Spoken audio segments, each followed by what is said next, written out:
L D L ہمارا ایک bad cholesterol ہوتا ہے، اس کی آکسیڈیشن ہوتی ہے، اس کو جا کے روکتا ہے، تو بڑا کمال کا کمال ہے.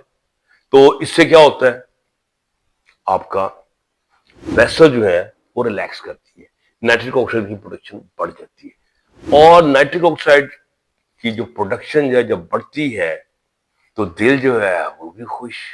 اور نفس تو جناب مارتا ہے چھالے، جیسے سیلابی دریا جو ہوتا ہے اس میں سے پانی چھلانگے مارتا ہے، اس طرح سیکس چھلانگے مارتا ہے، اور آپ کا وہ جو چھوٹا سا نفس عزیز ہے وہ راکٹ کی طرح اوپر اٹھتا ہے اس کی وجہ سے. اچھا، میرے اب دوست اکثر کہتے ہیں یار تم اتنا نہ بات بڑھایا کرو.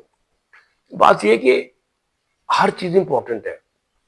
اگر ایک دم وائگرا جیسا افیکٹ تو یہ اگر نہیں دیتا مان لی بات، لیکن آپ کے تمام سسٹم کو سموتھ کر رہا ہے، جن کا تعلق الٹیمیٹلی جا کے آپ کی سیکشول ہیلتھ کے ساتھ بن رہا ہے.